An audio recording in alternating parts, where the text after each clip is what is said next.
Jadi banyak juga orang yang kayak dari sekarang mereka udah kerja di childcare gitu part time gitu ya. Jadi nanti begitu lulus, mereka kayak ya mau dong jadi educator di sini gitu ya. Mereka udah tag tempat duluan sih gitu.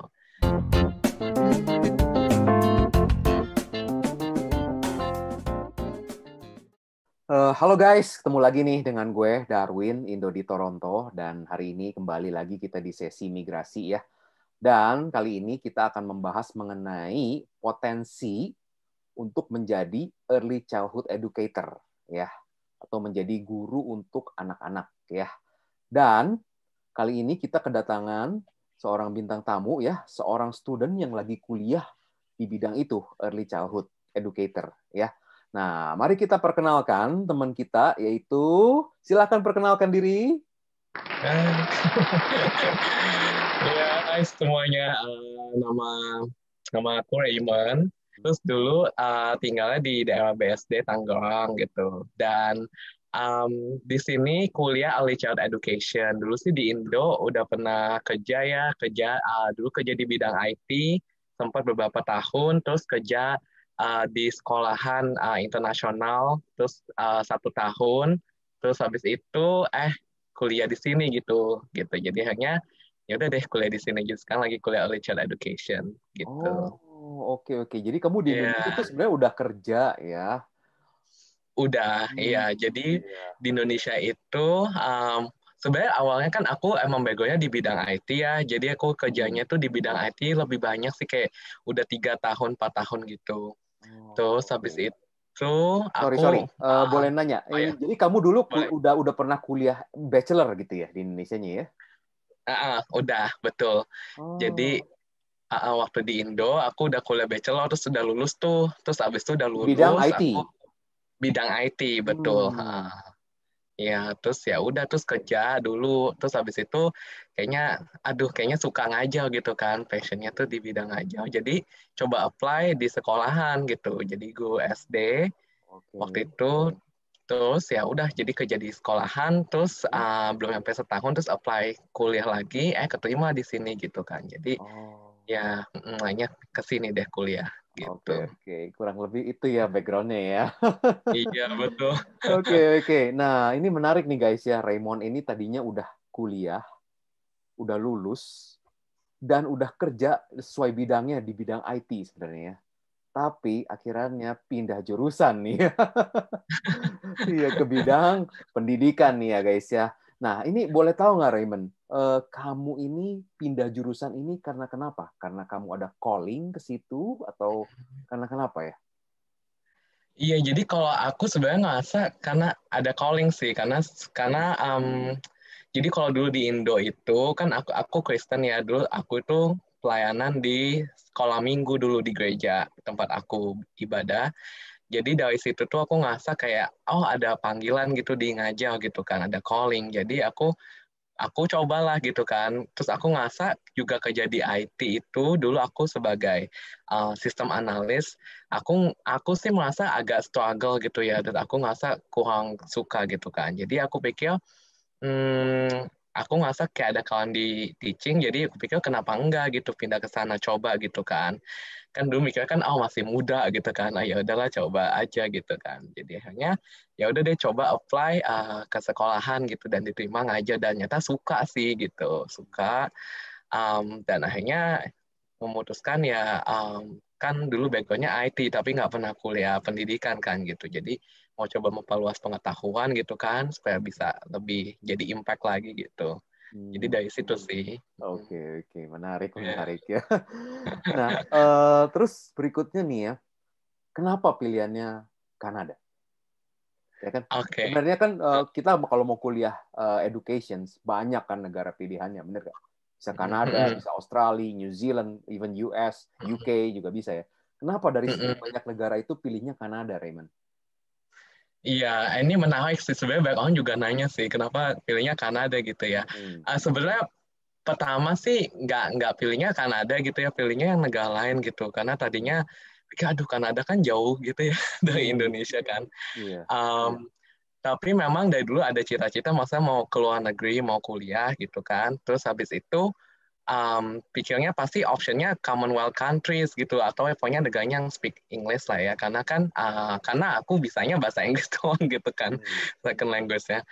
Jadi akhirnya cari-cari dan kemudian Kanada ini menariknya karena banyak orang yang bilang dapat PR-nya tuh lebih gampang. Nah, itu salah satu yang menurut aku poin plusnya sih. Jadi aku lihat di situ, oh bahwa dapat PR-nya tuh lebih gampang dibandingkan kayak Commonwealth country yang lainnya gitu. Jadi kayak ya udah aku pilih Kanada dan juga Kanada kan terkenal juga salah satu negara yang secara tingkat education-nya bagus gitu kan. Jadi akhirnya ya udah pilih ke Kanada sih gitu. Nah, ini kalau boleh tahu, seberapa dalam kamu udah melakukan research? Kan kamu tadi bilang tuh bahwa kayaknya di antara negara Commonwealth yang lain nih, kayaknya Kanada yang lebih mudah untuk bisa dapat PR-nya. Nah, setelah kamu udah tahu dengar-dengar hal itu, kamu melakukan ini nggak kira-kira research gitu? Atau melakukan simulasi atau seperti apa gitu? Oh iya iya, pasti sih aku ngelakuin research sih. Jadi dari aku sendiri itu sebenarnya aku tuh udah sebelum aku ke Kanada ini itu aku udah ngelakuin riset tuh kayak 3 tahun 4 tahun sebelumnya gitu ya kayak aku tuh udah Wow, tahu iya aku mau lama juga aku ya mau researchnya ya. iya udah lumayan sih udah lumayan lama gitu kan plus sambil belajar ini kan aku sih pakai TOEFL sih ke sini jadi aku nggak pakai IELTS ya Oke. waktu itu jadi karena awalnya karena incaran aku tadinya US tadinya itu pilihan aku yang pertama dan US kan pakainya TOEFL jadi aku sambil belajar TOEFL sambil research dan sebenarnya researchnya kan banyak negara kan kayak ini gimana nih ini gimana gitu. Terus Kanada ini baru aku tuh baru riset ya setahunan sebelum aku kesini lah ya setahunan lebih gitu. Jadi sebelumnya emang nggak fokus ke sini. Cuma banyak orang terus bilang, udah cek belum Kanada? Kanada kan juga Commonwealth country. Terus, oh iya juga ya, belum pernah cek ya Kanada kayaknya. Jadi akhirnya bawa research dan iya ternyata ya dari situ compare-compare, oh yang lebih gampang gitu. Dan kayaknya menurut aku sampai sekarang aku masih yakin iya sih gitu karena banyak banget orang-orang yang kayak dari Commonwealth country lainnya itu ada beberapa orang tuh yang kayak kontak aku dan mereka bilang, aduh di sini susah gitu-gitu sih. Oke, Ya. oke. Iya. Nah, setelah kamu decide negara Kanada nih ya, terus kan kamu akhirnya tentu saja harus memilih institusinya ya, benar nggak ya? Nah, proses pemilihan institusinya tuh gimana waktu itu di Indonesia? Dan boleh tahu nggak saat ini kamu kuliahnya di kampus mana? Boleh. Jadi sekarang aku kan jadi dari Indo tuh aku udah tahu kayak aku mau ngambil jurusannya early child education gitu kan. Aku udah spesifik nih, pokoknya nggak mau jurusan lain gitu kan. Iya. Um, Terus di Indo, nah karena aku nggak ada koneksi kan ke sini, karena di Kanada, masa aku nggak ada saudara, nggak ada kenalan, jadi sebenarnya juga nggak tahu gimana. Nah, aku sebenarnya pakai bantuan agency, jadi pakai agent pendidikan, tapi mereka gratis kok. Aku kalau boleh bilang jadi mereka gratis, karena mereka kayak dapat komisi gitu dari institusinya gitu ya, kalau misalnya kita enroll gitu, jadi kayak lumayan kan, mereka juga bantuin kita. Jadi aku pakai agent edukasinya itu namanya Fortrust, Fortrust International. Aku lupa cabang Sunter atau Kelapa Gading ya. Iya. Jadi Jakarta Utara. Terus aku ya jadi agent educationnya itu dia bantu aku gitu, dia bantu enroll, bantu research. Dan waktu itu ada kayak beberapa pilihan college gitu. Jadi ada kayak 4 atau 5 gitu. Dan aku waktu itu emang ngincarnya di Toronto atau di Vancouver gitu kan. Tapi banyak orang bilang waktu itu ya yang aku tahu gitu karena kan aku juga ngandelin orang-orang yang kayaknya udah ada pengalaman masa mereka udah tahu sedikit dikit gitu ya soal Kanada dan mereka bilang Toronto gitu jadi ya udah deh aku pikir Toronto aja gitu kan jadi difokusin situ kayak ada 3 atau 4 kampus gitu nah terus aku sekarang tuh enrollnya di namanya Centennial College. Aku lihat Centennial College ini bagusnya karena dia udah lama sih dibanding kayak 3 4 kampus lain tuh jadi kayak Centennial College tuh udah kayak 50 tahun lebih lah gitu jadi kayak mungkin udah tua gitu ya jadi kayak udah banyak lulusannya jadi menurut aku kayak lebih stabil gitu ya dan aku sih sempat lihat maksudnya banyak juga review-review bagus gitu kalau di soal jurusan aku gitu jadi ya jadi akhirnya ya udah aku pilihnya ke sini sih ke kampus Oke. Oh iya, college. disclaimer ya guys ya, bahwa yang tadi disebutkan oleh Raymond, agen edukasinya, kita nggak di-endorse sama sekali loh oleh agen edukasi itu ya. Itu aja ya. Kita hanya menyampaikan fakta bahwa Raymond waktu itu menggunakan agen edukasi itu aja. Mm. Mm-mm. Ini akan menjadi pertanyaan klasik nih dari banyak teman-teman ya yang lagi mau ke sini lewat jalur kuliah juga, Raymond.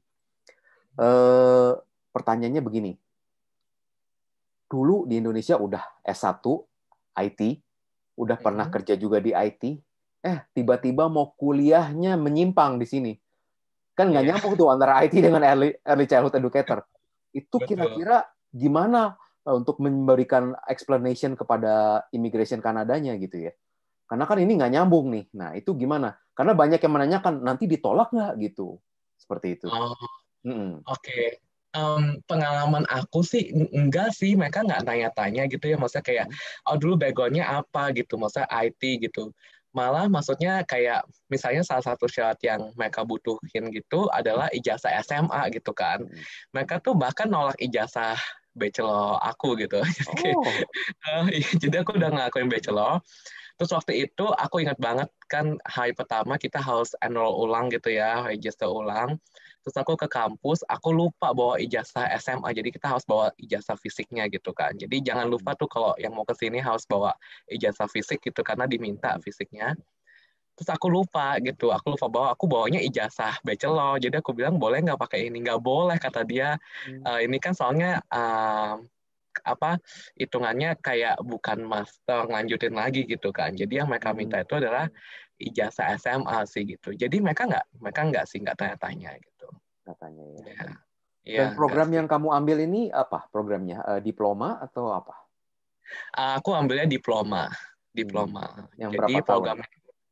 programnya 2 tahun, 2 tahun. Diploma yang 2 tahun Early Childhood Educator ya. Iya betul, Richard Education ya. Dan Jadi ini dua dua tahun. tahun ini kuliah full atau ada plus kuliah plus koopnya? Jadi ini udah sama co-op. Jadi Hmm. kita kalau yang Richard Education aku kurang tahu, tapi kayaknya sama sih. Jadi kalau biasa kan kita bilangnya co-op ya, maksudnya praktek gitu ya. Iya. Kalau kita tuh di early child education, kita bilangnya placement, jadi bukan co-op. Hmm. Nah, bedanya itu sebetulnya sama-sama aja sih praktek juga gitu. Hmm. Cuman kalau kayak co-op itu biasanya kan kita cari sendiri gitu ya, kita apply, kita bikin CV sendiri, terus kita juga bisa terima insentif kan tergantung dari company-nya. Kalau placement itu kita nggak apply, jadi kita tuh udah dicariin sama kampus. Jadi kayak waktu placement itu dia udah kasih tahu nih kamu nanti prakteknya di sini ya gitu. Terus itu juga nggak dikasih gaji, jadi kita nggak digaji waktu praktek gitu. Ya, jadi Ah, bedanya itu sih. oke oke. Uh, Nah itu kira-kira nanti placement itu akan di semester berapa? Di term keberapa tuh? Nah, kalau kampus aku itu Centennial College, kita di semester 2, 3 sama 4. Jadi setiap semester itu ada placement-nya. Cuman aku dengar tiap kampus beda-beda sih. Ada juga yang full 4 semester itu empat-empatnya praktek gitu. Ada juga yang prakteknya katanya di tengah-tengah break gitu kan. Jadi waktu lagi break itu praktek. Ada juga yang 2 semester terakhir. Jadi beda-beda sih, tergantung kampusnya gitu. Jadi kalau yang di tempat kamu ini, kamu placementnya tiap semester ada placementnya gitu ya? Iya, kalau tempat aku mulai dari semester 2 sih. Jadi semester 1 kan kita belajar teori semua tuh. Hmm. 2 kita ada praktek gitu. Cuman ya ini sebenarnya lagi COVID sih. Jadi kayak kemarin lagi agak keganggu gitu ya dari Iya, prakteknya. betul. Kamu udah Iya. pernah placement di mana aja kalau boleh share? Oke, jadi aku kan sekarang udah baru lulus ya semester 3 ya. Aku Iya, 1 semester lagi kan. iya, Jadi harusnya udah 2 kali placement ya semester iya. 2 dan 3. Cuman semester 2 aku itu waktu itu lagi pas semester 2 aku tuh waktu lagi COVID-nya tuh gencar-gencar banget. Jadi kita kalau early child education tuh prakteknya biasanya di child care. Oh, Nah, child care childcare. Hmm. iya, jadi kita biasanya di child care. Nah, child care itu tutup jadi waktu itu. Jadi karena tutup, mas nggak dia nggak terima placement, jadi semester 2 aku tuh full nggak ada placement sama sekali gitu. Oh, oke. Iya, jadi tapi itu tetap salah satu, maksudnya bukan berarti kayak ditiadakan gitu ya. Jadi kita cuma postpone doang. Nanti udah selesai semester 4 itu katanya kita bakal make up lagi tuh yang placement yang kemarin kita ketunda. Jadi kemarin aku baru 1 kali sih placement-nya itu semester 3. Dan itu sih di dekat tempat aku sini sih. Jadi ada satu childcare gitu. Dia childcare-nya childcare lokal sih. Jadi kayak di apartemen gitu. Di bawah apartemennya mereka bikin childcare gitu kayak di lantai satunya. Itu sih.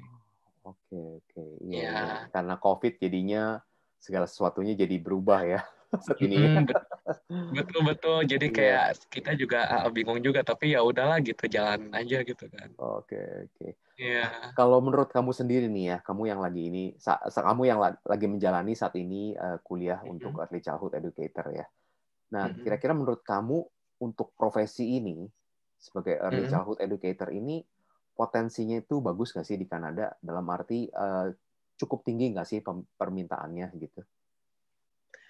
Menurut aku cukup tinggi sih, menurut Hmm. aku. Maksudnya aku juga sempat pesimis ya awalnya gitu, kayak aduh ini cukup tinggi nggak ya gitu kan. Maksudnya sebelum COVID sih sebenarnya udah dikasih tahu bahwa kayak early child education itu kayak demand-nya pasti ada banyak karena dia esensial kan. Kayak setiap orang rata-rata itu kalau early child education pasti kebanyakan kerjanya di childcare gitu. Hmm. Jadi childcare tuh pasti kayak di sini tuh orang-orang butuh karena maksudnya biasanya orang tua itu pasangan mereka pasti kerja gitu kan, cari uang. Jadi kalau mereka punya anak kecil, pasti mereka titipin di childcare karena ya dibanding dengan income mereka, terus pengeluaran ke childcare ya mereka lebih untung gitu kan dibanding kayak mereka ngurusin anak doang gitu di rumah istilahnya Iya. gitu.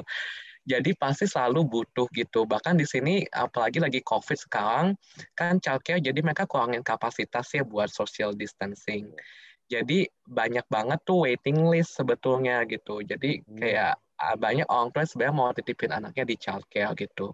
Plus government Kanada ini yang aku dengar mereka juga sangat-sangat support sama childcare gitu ya. Bahkan kayak kemarin kayak aku dengar berita soal budgeting gitu tahun depan kayak mereka tuh mau bakal bikin childcare cost supaya lebih subsidize gitu itulah disubsidi buat childcare. Jadi aku ngeliat bahwa kayak industri ini didukung juga sama pemerintah gitu. Jadi demand-nya tuh banyak gitu masih sebetulnya gitu sih.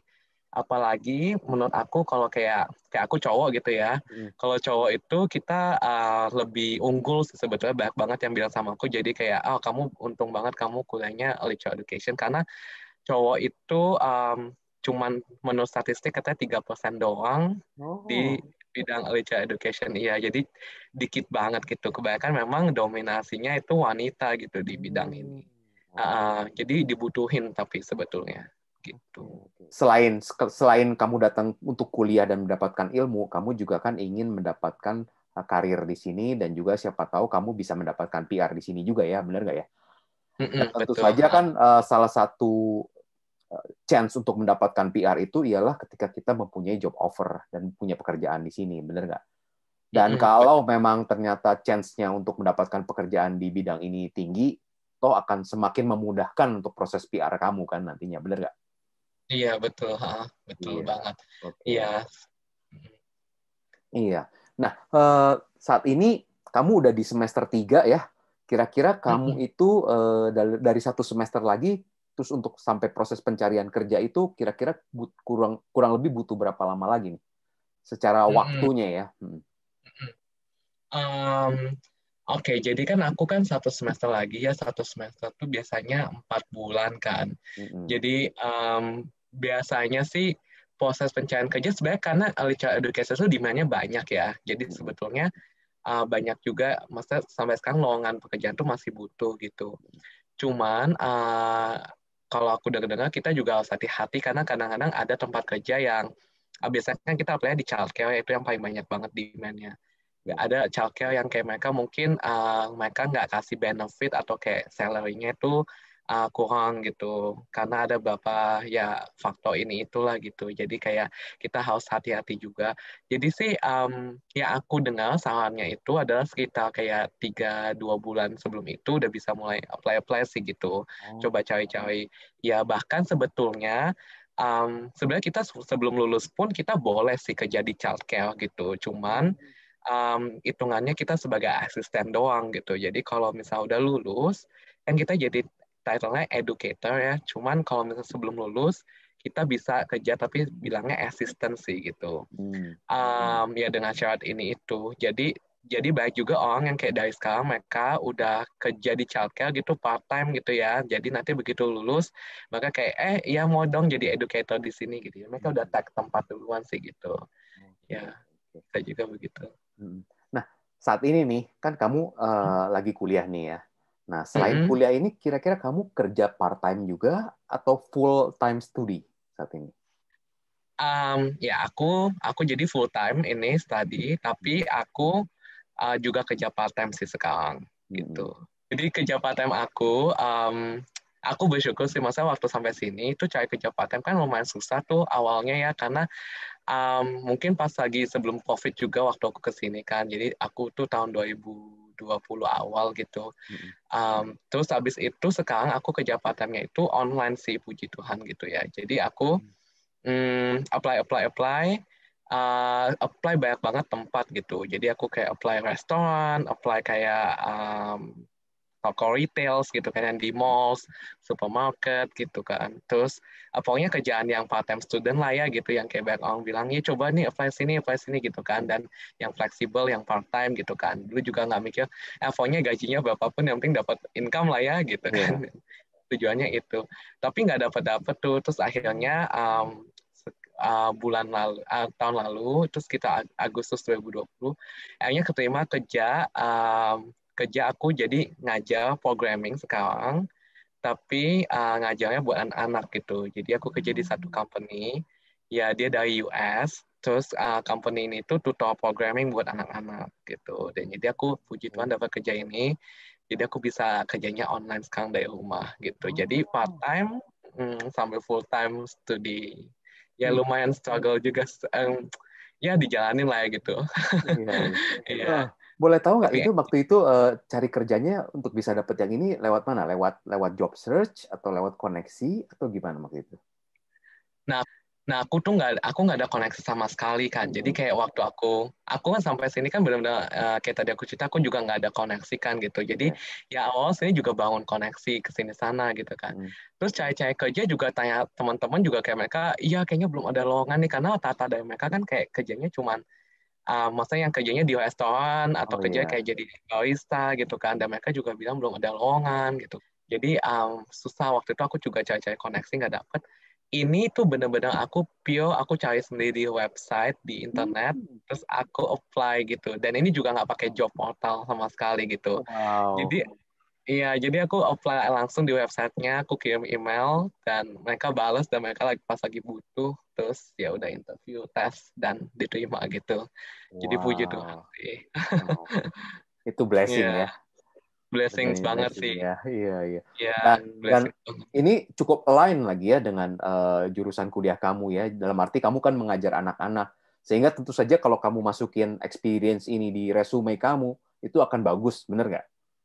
Mm-mm, betul banget, betul. Jadi iya jadi kebetulan ini kan juga kerjanya kan teaching kan gitu dan ya emang dulu aku ada backgroundnya programming kan, jadi makanya ya walaupun masa program buat anak nggak berat sih semua kayak masa bisa belajar gitu ya Iya. cuman ya aku ambil highlightnya betul sih dari teachingnya itu jadi kayak um, dari teaching itu aku juga cerita kayak ke profesor aku gitu ke dosen-dosen aku di sini kayak mereka juga bilang iya nih bagus banget bisa jadi pengalaman katanya karena sejalan banget gitu kan masa Iya. bukan kayak misal kayak aku kerja di kafe misal jadi barista kan Betul. kayak itu nggak sejalan kan gitu jadi Betul. ya bersyukur sih, Iya. gitu, Iya. gitu. Programnya mungkin yang untuk anak-anak itu sejenis apa? Seperti Python for Kids gitu atau gimana tuh? Jadi kalau buat anak-anak, yang paling dasar tuh ada namanya Scratch. Hmm. Scratch itu kayak dia animasi gitu sih. Jadi kayak anak-anak itu gampang belajarnya karena ada animasi kan. Jadi mereka senang gitu. Misalnya kita ada karakter animasi, kita bisa program mereka supaya mereka bisa jalan, bisa ngomong misalnya gitu. Jadi simple gitu. Tapi kalau udah mulai besar, biasanya iya mereka belajar yang kayak real, yang kayak programmer-programmer tuh belajar gitu. Jadi kayak Python betul, kayak ada namanya C Sharp, Java gitu. Nah itu beberapa yang profesional kerjain, nah itu mereka juga belajar itu. Tapi ya tentunya ya lebih simple gitu ya, gitu. Oke, oke.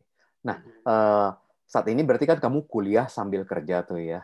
Nah, itu Mm-mm. kira-kira pembagian waktunya gimana tuh? Karena saya yakin itu pasti padat sekali, bener nggak? Betul.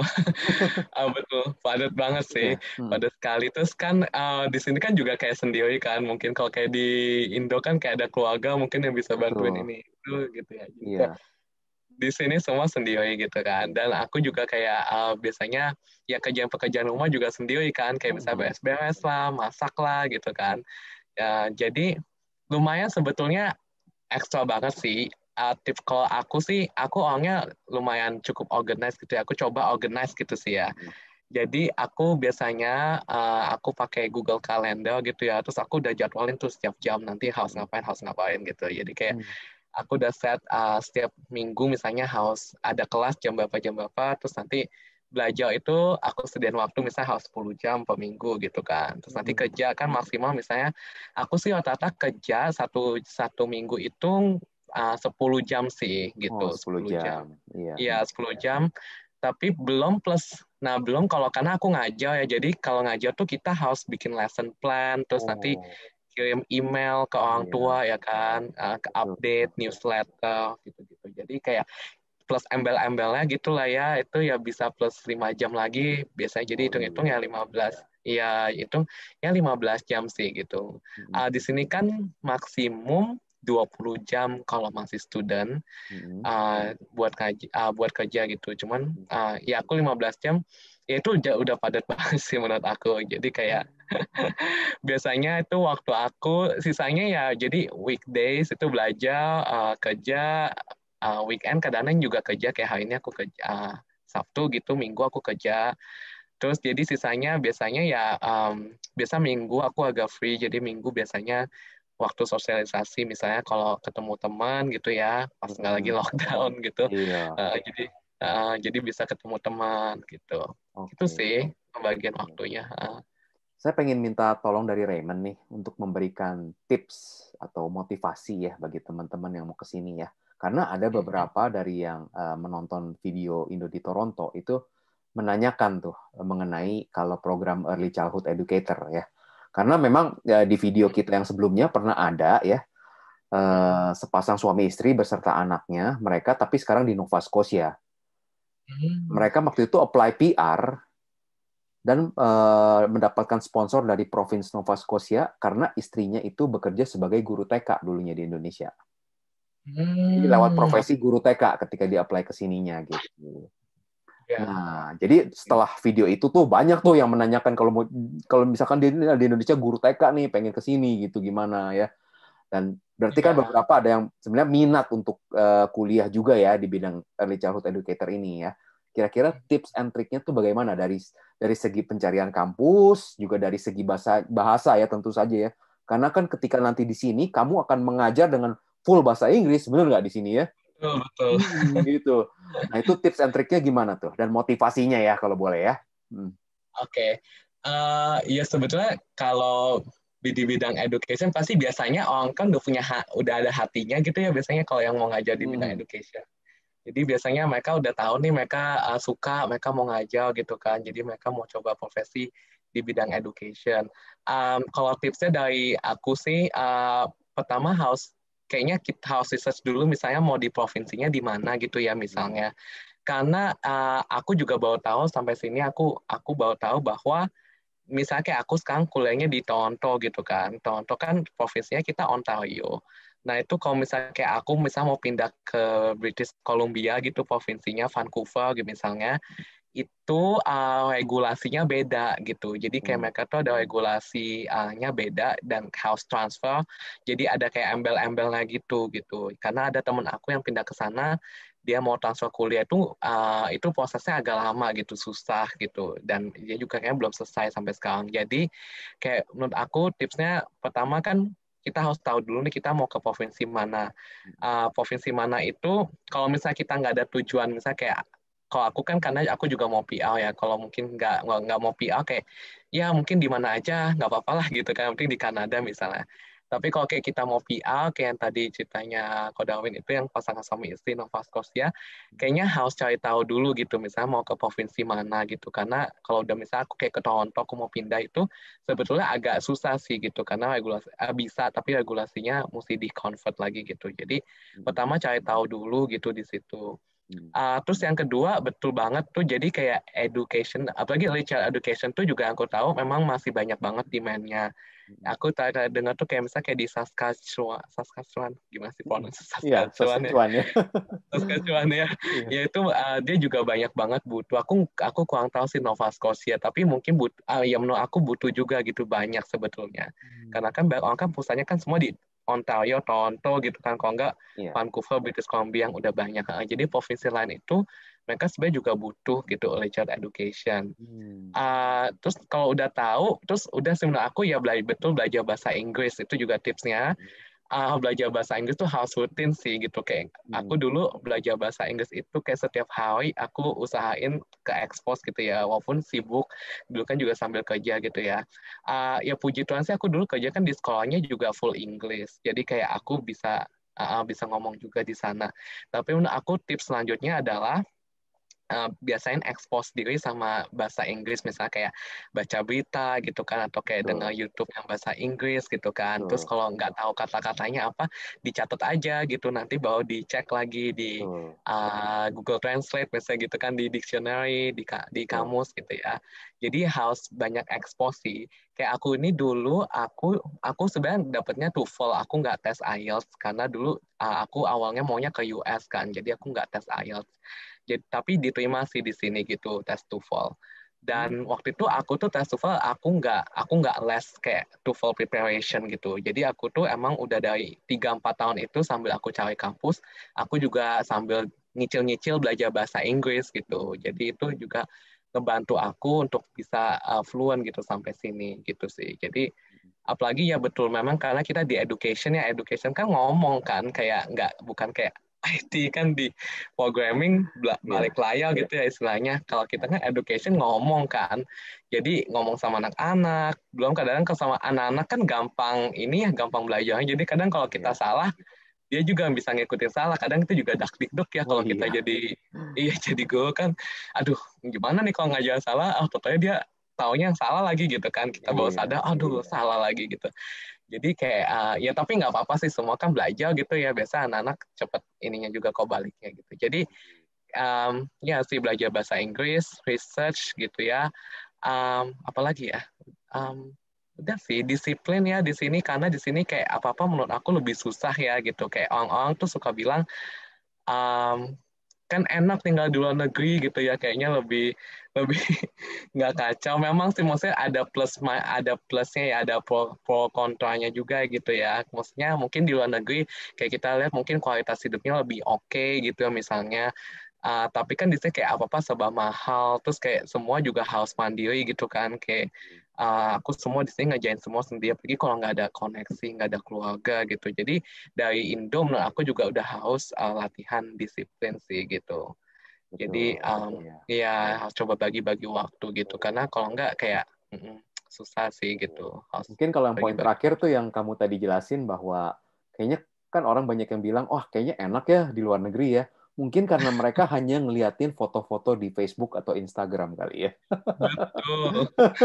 Betul kan, karena kan Iya, kalau sosial media semuanya bagus ya, jadi kayak aduh betul. ini bagus tuh bagus, sebenarnya Iya, kayak dibaliknya kan nggak tahu gitu, ternyata betul. enggak.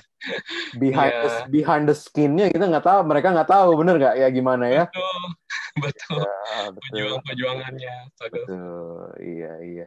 No, by the way, Iya. ngomong-ngomong soal sosial media nih, yang saya tahu nih kamu juga punya account ya di sosial media ya, di Ah, Instagram dan di YouTube ya kalau nggak salah ya. betul. Ya, Aku jadi nah ada boleh share channel. nggak Instagram dan YouTube-nya apa tuh namanya? Jadi Instagram aku itu @raymond_sc, oke, Mhm. @raymond_sc. YouTube aku belum aktif lagi sih di situ, Mhm. tapi aku ada kayak beberapa video aku kayak kuliah Richard aku di sana, dan Mhm. juga ada vlog. Itu Raymond Chandra, cuman aku kayaknya nggak ada URL-nya yang khusus gitu ya, karena kayak YouTube butuh berapa subscriber gitu supaya URL khusus. Tapi bisa Oke, di-search aja namanya Raymond Chandra. Nah itu Chandra ya. Raymond Chandra Early Childhood ya biasanya keluar sih gitu. Iya. Iya, guys. Jadi bagi kalian yang ingin tahu lebih lanjut tuh mengenai kuliahnya Raymond di sini ya, mungkin bisa tonton channel YouTube-nya dia juga ya. Dan juga di Mm-mm. Instagram-nya dia juga, di Instagram kamu juga kamu pernah ada share juga beberapa ya, kalau nggak salah ya, tentang Betul, kuliah. Hmm, Mm-mm, iya. mm-mm. Iya Jadi betul. kalian bisa mendapatkan insight yang lebih dari sosial medianya Raymond nanti ya di situ ya. Mm-mm. Mm-mm, Oke, betul. kalau gitu, ini thank you banget nih Raymond ya, udah menyediakan waktu untuk Indo di Toronto ya. Saya harapkan kamu proses untuk kuliahnya berjalan dengan lancar dan juga proses untuk pencarian pekerjaan nanti lancar dan juga semoga dapat PR mulus semuanya ya. Iya, amin. Thank you juga udah diundang nih ngomong di Indo to Toronto. Soalnya kayak menurut aku ini channelnya bagus banget. Terus ini sangat-sangat mengedukasi dan bermanfaat banget buat orang-orang Indo gitu ya, buat nonton ini gitu. Jadi wajib banget nonton Oke, video-video lainnya juga. sip, sip, sip. Oke. Ya. Oke guys, kalau gitu sampai di sini video kita hari ini dan juga bagi teman-teman yang belum subscribe, please subscribe ya supaya gue makin semangat ya untuk membuat video-video berikutnya. Dan juga jangan lupa untuk like dan juga untuk komen. Jika ada pertanyaan-pertanyaan bisa tulis di komentar. Siapa tahu kalau Raymond juga lagi mampir, lihat dan ada beberapa pertanyaan di komen yang mungkin Raymond bisa bantu jawab. Boleh bantu jawab juga ya Raymond ya, kalau ada waktu Mm-mm. ya. Iya. Dan juga jangan lupa untuk sebarkan video ini. Oke, sampai jumpa di video berikutnya. Bye. Bye.